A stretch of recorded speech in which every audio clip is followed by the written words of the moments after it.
Today on Locked On Rockies, the last two series have kind of shown or reminded us as Rockies fans. No wonder this team is on the trajectory that it's on, the path that they're on. They can't get it done.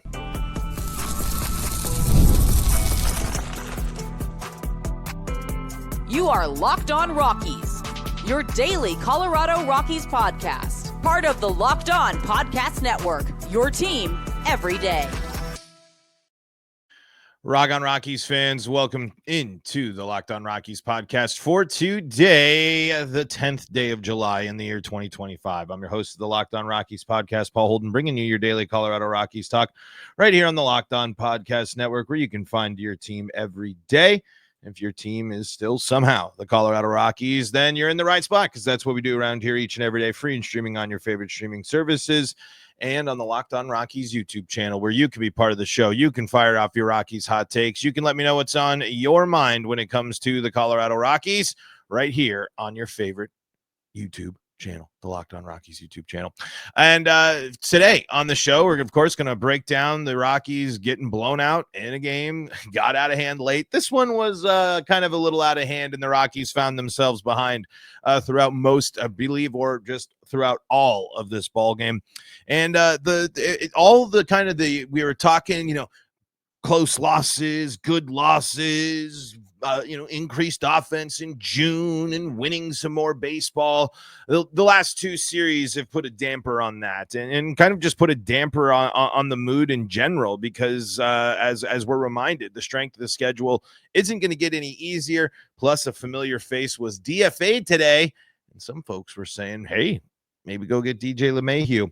I'm going to disagree with that, and I'll tell you why. Coming up all on today's episode of Locked On Rockies. Before we dive into anything, though, got to let you know that today's episode is brought to you by Gametime. Download the Gametime app, create an account, and use code LOCKEDONMLB for $20 off your first purchase.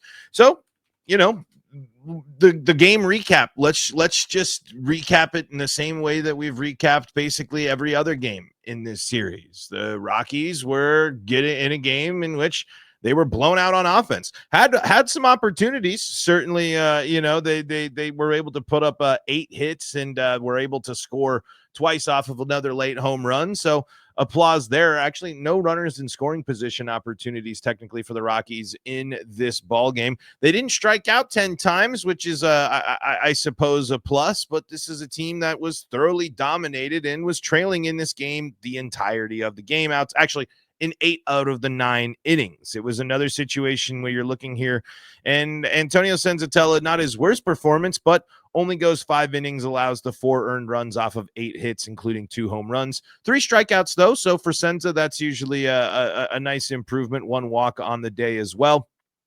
But it's the same thing that we saw. The Rockies pitching staff was no match for a red hot Red Sox lineup. These were guys, and they did damage in big ways. They not only did they do damage in big ways, they utilized their ballpark to their advantage. They played it defensively. They were very good defensively in this series in using in the ballpark factors. I know there were some areas and some issues, especially early on in this one, and the Red Sox defense has been a huge question mark this year for the team. But what we saw was the relay throw that nabs Freeman out. These guys understand and know, and these are some guys that haven't had a lot of experience at Fenway Park. Some of them I was checking out as I was kind of following the social medias and stuff throughout this series. Then they were able to hit bombs. They were able to launch the ball over the monster and just hit absolute nukes. And not only that, they were able to rack up another double-digit hit night, another double-digit run performance for the Red Sox, where it just shows you that man, we can hype up and talk about the fact that the bullpen has been a good piece for the Rockies, but not all the time here. Seth Halverson getting tagged there. I mean, it was a long and probably put in there for a little bit longer than he needed to be. They were trying to challenge him, and he was at over 20 pitches, I believe, before allowing the second home run at least. But there have still been moments where the Rockies have looked at the bullpen, called on the bullpen to keep games relatively close or close out things or be effective, and they haven't been. Halverson's got an ERA of 5.3. Tyler Kinley's ERA is 6.47. Rolison's ERA is 7.62. And I know ERA is not the whole story, but in this one, it was just clear that they were not able to be effective. The bullpen was just got obliterated in the late stages of these ball games here. And again, the Rockies found themselves with Antonio Senzatella allowing those 8 hits there. I mean, just across the board, it was just a thrashing. It was just a reminder of being outmatched. It's another example of a good team doing damage against a bad team. It's another example of how the Rockies are in deep trouble and how far behind that they are in terms of playing competitive baseball. It's insane. And I mean, and here, and just this is just the harsh reminders here.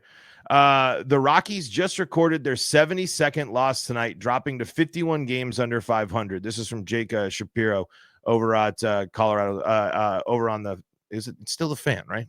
Denver Sports. Yeah. Colorado has twice finished the 162 with 72 or fewer losses. It's July.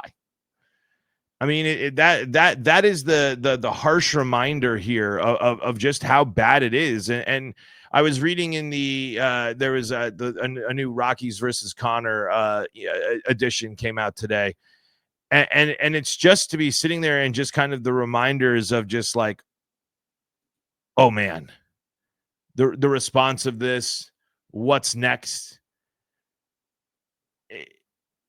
I just don't feel like you have a ton of confidence in the future at all. I mean, I'm still it's still, we'll see if Tovar can come back healthy and continue to have and we can see a strong second half of the season from the young guys, and maybe the Rockies are able to do some stuff at the trade deadline here. That'll be interesting and bring some different stuff here.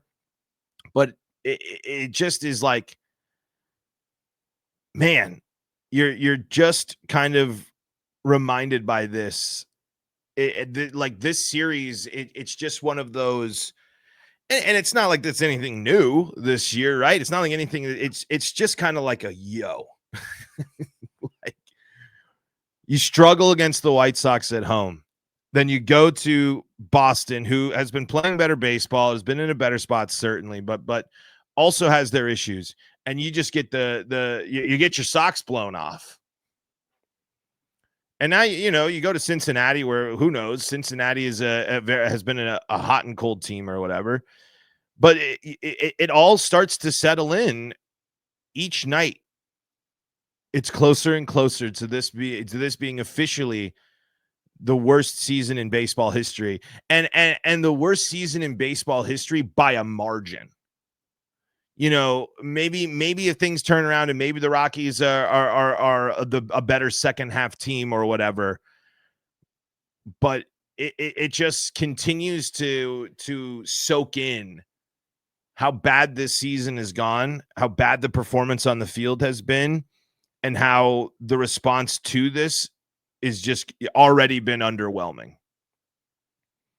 Because it's let me just read a little bit from this Rockies versus Connor here. And it's not really super related to what everything I'm talking about, but this is, I was just reading this before the game today, and it was just something that kind of sunk in here. And it goes like this. Fiesel's departure might have been a really good thing. An indication. This is after he mentions, of course, that that Greg Fiesel, the Rockies president, and what's the official? Basically team president. He stepped down, and this was the appointing of Walker Monfort. Fiesel's departure might have been a really good thing, an indication or at least a public showing that people inside the organization do not like what is happening on the field. But with the announcement that Walker Momford is taking over, it's likely just a planned passing of the torch. Fiesel is wrapping up his 30th season as a Rockies organizational member and moving on to greener pastures. Walker is taking the next step in a typical business where the kids take over for the parents. Eventually, Walker and his brother Sterling will likely be owners of the Rockies. But for now, Walker will be the chief operating officer and will be the desk the buck stops at for questions like, why does the team suck so bad? And are you going to fire Bill Schmidt? Which is an interesting question, at least the last one. This week, Ken Rosenthal of The Athletic reported some noise around the idea general manager Bill Schmidt could be on his way out. The Rockies have fired 2 GMs in the last 10 or so years. Dan O'Dowd and Jeff Bridich were sent packing without much sentiment. Bill Gevitt, another Rockies front office member famous for asking us to trust the organization, also was sent packing back in 2014. But Gevitt, Bridich, and Schmidt all have had one thing in common. They all only worked for the Rockies. Does Walker have a different vision for the club? Does he understand the failures better than Dick does and have more of a say than Fiesel in making the changes needed? I don't know, says Connor, of course. I wouldn't get my hopes up personally. What influence Walker does or doesn't have on this organization currently is unknown to everyone outside the org. The optics of his promotion to this role stink, though. That I do know. With Walker at the wheel, we are adding more Momforts to a pie that most people agree has been spoiled by the Momfort we already have.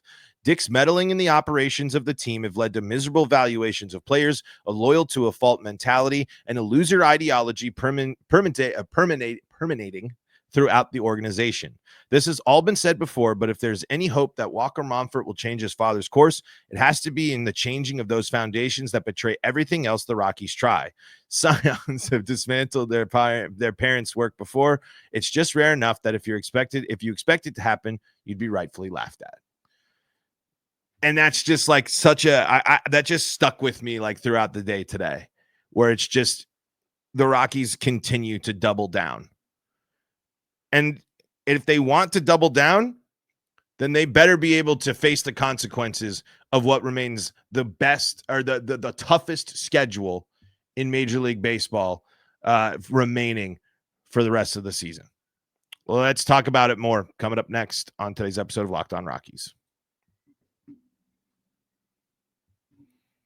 Before we do that, though, got to tell you about the folks that help make this show possible. The title sponsor of today's episode, Gametime. Have you ever decided at the last minute to head to a ball game with friends or family? Maybe it's game day and you suddenly realize you want to be in the stands. That's what I did when the All-Star game was here in Seattle. That's exactly where Gametime comes in. It's the easiest way to grab last-minute tickets without the stress. With the money you save on tickets, you can splurge on food, drinks, merch, or even invite a bigger group to come with you. Gametime makes it possible. Gametime makes buying tickets fast and simple. Prices on the app actually drop the closer you get to first pitch. So maybe if you're still on the fence, you're enjoying that last drink before the game, boom, you see a great deal. That's because you use Gametime. They've got incredible last-minute deals, clear seat views, one of the best perks of the entire app. Not only are you getting a great deal, you're going to know exactly how great your view is going to be before you buy. And a lowest price guarantee that takes the worry out of buying. Gametime has last-minute tickets and zone deals for big savings like 10% off exclusive zone deals for FIFA World Cup matches, or maybe you're looking to get a deal in this upcoming Rockies Red Series if you happen to be on vacation in Cincinnati, or maybe you're a Mario Baseball Superstars on game mode champ looking to go watch some Reds Rockies. Shout out to my guy, Stuff Flatbread. Take the guesswork out of buying tickets with Gametime. Download the Gametime app, create an account, and use code LOCKEDONMLB for $20 off your first purchase. Terms do apply. Again, create an account and redeem code LOCKEDONMLB for $20 off. Download the Gametime app today. Last minute tickets, lowest price guaranteed.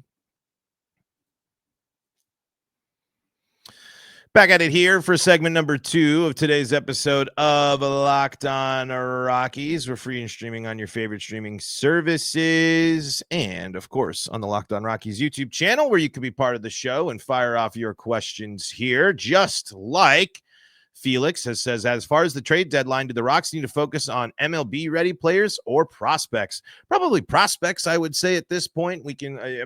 At this point, it really depends on what the market actually will be for Rockies players and what they're actually able to get for it and the holes that they decide to fill.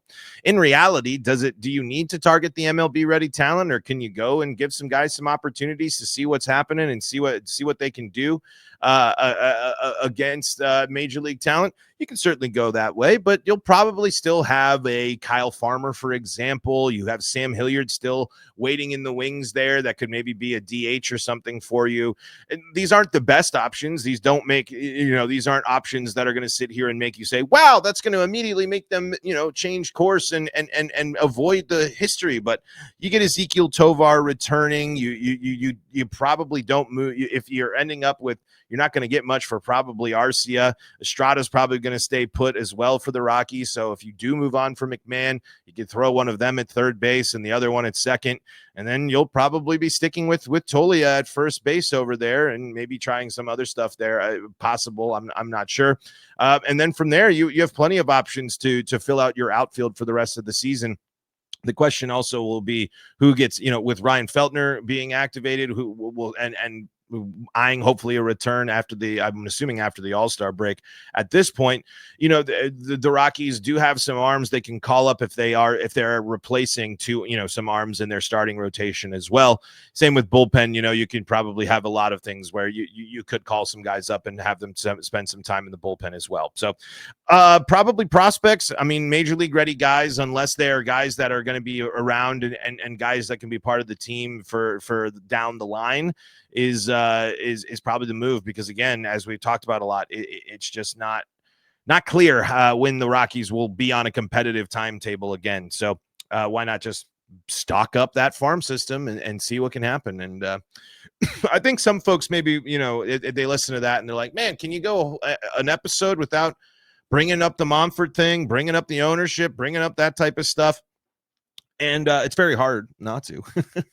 But it's just like, I think that move of the promotion of Walker and again, depending on what will happen with if Bill Schmidt is that article that I was mentioning, that Rockies versus Connor latest post there, Walker at the wheel.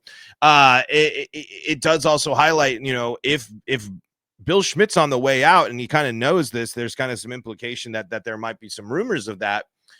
What does that mean for the draft? What does that mean for the trade deadline?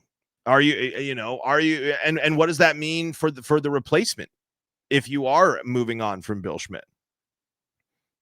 I mean, those questions are all very, very relevant to the state of where the Rockies are at. And it's, as much as we don't want to just focus on that is the bigger story right here. The takeaway from the game, the finale against the Red Sox, was they weren't good enough. They were outmatched. Their pitching staff was not good enough to take on the Red Sox offense. The Rockies offense was not able to make any adjustments until late in ball games and narrowly avoids being shut out in back-to-back ball games. This is a series in which the Rockies were outscored by a score of 29-7. Out-hit, allowing double-digit efforts.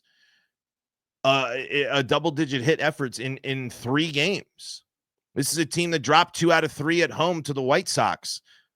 Yeah, it's like the issues are glaring for this team. And then this was brought up by Patrick Lyons here on Twitter today. As much as the Rockies have played better under interim manager Warren Schaefer, avoiding 122 losses and setting the modern-day record for most defeats may be impossible. Colorado has the toughest schedule remaining in Major League Baseball. They have a strength of schedule. This is, I believe, from Baseball Reference, or I can't remember. I don't know exactly where this came from, at least in terms of Patrick's referencing it here. 519 strength of schedule. They have 69 games left.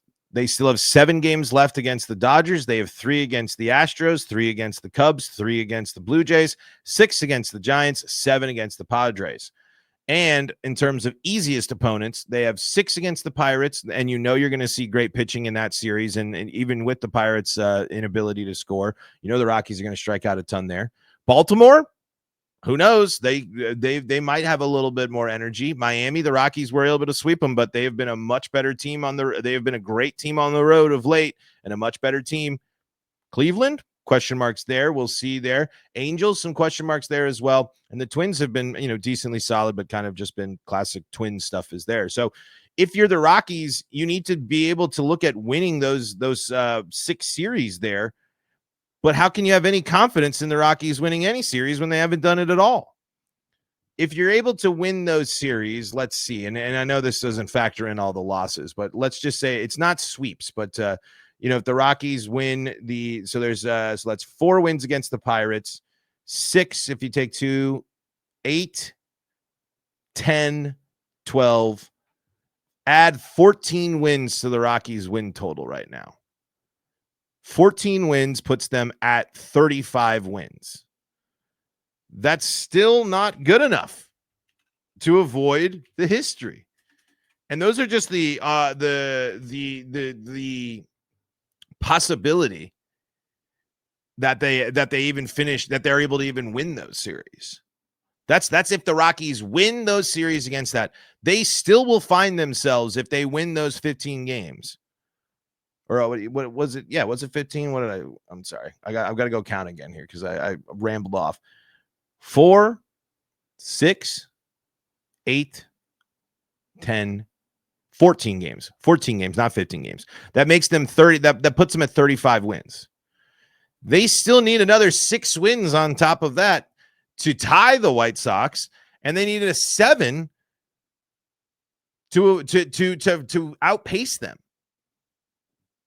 And when you still have that gauntlet of the NL West that you got to go through, because this doesn't even highlight the fact that they got games still to play against Arizona, and other team, and really everybody else. These are just the on paper easiest opponents. Even if you win all those series, you still have to scrounge together 7 more wins to avoid that. And I can't believe that we can't count on the Rockies being able to put together at least 21 more wins in the entirety of the second half of the season. That's how sad it is right now. That's how disappointing it is right now. Okay, let's end the show here by talking about an interesting little wrinkle that happened today with the DFA of DJ LeMahieu. Some Rockies fans I saw, maybe tongue-in-cheek, said, go get DJ. I say no chance. Before we do that, though, got to tell you about the folks that help make this show possible, and that includes OpenPhone. If you're running a business, you know that every missed call is money left on the table. Think about the last time you had a service emergency, like a burst pipe. If the first plumber didn't answer, did you wait? Nope. You called the next one. That's why having a reliable business line is so important, and that's why you need OpenPhone. OpenPhone is the #1 business phone system that helps you streamline and scale customer communication, all from an app on your phone or computer. And guess what? You don't have to juggle a bunch of lines. You and your team can all work together using just one number that you share, and you can respond to customers like a shared inbox. That way, you don't have to give out a bunch of phone numbers. You can just give out the one, and your team can answer the questions in an effective and efficient manner, helping ensure you're bringing in those clients and not missing out on the money. And the AI agent handles after-hours calls, answers common questions, and captures leads, so you never miss a customer again. OpenPhone is offering Locked On Rockies listeners 20% off your first 6 months at openphone.com/LockedOnMLB. That's OPENPHONE.com/LockedOnMLB. And if you have existing numbers with another service, OpenPhone will port them over at no extra charge. OpenPhone, no missed calls, no missed customers. Locked On Rockies here, coming at you for segment number 3 of today's episode of Locked On Rockies. Of course, thank you so much for making us your first listen of the day. We're free and streaming on your favorite streaming services, and bringing you my reaction to DJ LeMahieu being DFA'd. Tough to hear from a very, very good baseball player who it seems like it was a very tough decision, but just unfortunately unable to perform at the level that that club is looking for, and doesn't fit in with the bench very well in terms of that after losing his starting spot. And some folks were saying the Rockies are the chance to do the funniest thing ever. Go get DJ LeMahieu. Some people, like I said, a lot of it was more in a joking manner, but some people were kind of saying, bring him home, let him finish things off here with the Rockies. But you just can't really run that risk. I mean, in terms of risk, it's not risk in terms of like, it is, can he produce? He's not hitting the ball as much as he used to. He's swinging and missing a lot more. He's hitting the ball into the dirt. He's not going to do anything to save you. If the Rockies brought back DJ LeMahieu, you're probably on the hook for a lot of money. I believe he's owed $22 million over this year and next. This is just a situation in which you have to feel kind of bad and bummed out as a Rockies fan for a Rockies great, if you ask me, an underrated, undervalued, especially by the organization, Rocky, in DJ LeMahieu. And because I was seeing some stuff and some reaction of like, what can he do? When he's described on defense as unable to move, that's a huge problem. And then you look at the other things like the ground ball, like the swinging and missing it more in his career, where the signs, it's just sometimes it happens for folks. And there might be a situation in which DJ can help other teams, deeper teams, and be a specialist basically for the rest of the season.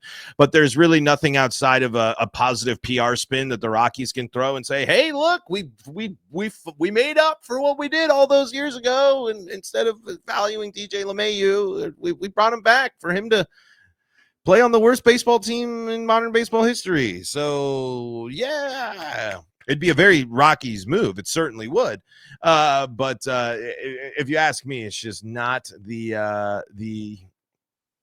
move for the Rockies. And here's another one from Patrick Lyons here. We wish we could redo that. I know DJ wanted to stay a Rocky. His agent said that. Dick Momford said in 2021, Colorado signed Daniel Murphy and DJ LeMahieu finished 3rd and 4th for AL MVP in 2019-2020. And just shows all the overall stats comparing Daniel Murphy to DJ LeMahieu, and DJ LeMahieu crushes Daniel Murphy across the board there. Oh man, it was the sign. It was the first sign, first domino in the Rockies' 7 straight losing seasons, as Patrick Lyons puts it there. That was definitely a moment there for the Rockies to impress, to impress with their evaluation abilities, to do what they do, to actually build around that team and that core, and instead, wet fart. Oh boy. But yeah, no, in terms of 2025, yeah, you just don't make that. You just don't want to get on the hook for paying any of that money. You don't need to be paying money for people that aren't playing, as they're seeing with Chris Bryant right now. You don't want to be opening any of that doors. I know the Yankees would still be on the hook for some of it, but that's just way too much and just doesn't really offer you anything there. Maybe a DH possibly, because you can do that there. You have that option, I suppose, but no, you got to stay away from DJ LeMahieu. Okay, well, we are wrapping things up for today's episode. Off day for the Rockies there. We'll probably maybe dive into a little bit more with the draft and everything coming up. We'll look into a little bit of that and preview this series coming up. If we have time, we might have a possible rare off day on Friday. Not sure yet, just because my schedule is a little bit hectic for the next day or so. But we're looking right now for the Rockies. German Marquez versus Chase Burns. German 3-10 with a 5.84 ERA, 1.62 ERA over 89 innings pitched, 117 hits allowed, 63 strikeouts, which is a good sign for German, but those 28 walks and 11 home runs, also the tough stuff. Chase Burns only pitched 10 innings so far, and so far it has not been the most ideal for him. In those 10 innings pitched, he's got a 1.90 whip, an ERA of 8.10, allowing 13 hits, striking out 15, which is that, again, if a pitcher's got good strikeout potential or the ability to strike people out, it might be success against the Rockies, but have allowed 6 walks and 2 home runs in those 10 innings as well. So Rockies maybe are able to get after it, start activating the bats, and possibly it sounded like there might be some rumors of a possible return of Ezekiel Tovar this weekend. We'll keep our eyes peeled for that to see if any news happens on that front. But folks, that's going to do it for today's episode of Locked On Rockies. Thank you so much for making us your first listen of the day. We're free and streaming on your favorite streaming services, and we are on the Locked On Rockies YouTube channel where you can be part of the show. You can fire off your Rockies hot takes. You can let me know what's on your mind when it comes to the Colorado Rockies right here in the Locked On Rockies YouTube comment section. Folks, for your second listen of the day, go check out Locked On MLB and Locked On MLB Game Night. And if you need more Colorado sports coverage, Locked On Broncos, Avalanche, Nuggets, and Buffs, free and streaming on your favorite streaming services. Until next time, I'm Paul Holden saying so long from the Locked On Rockies podcast.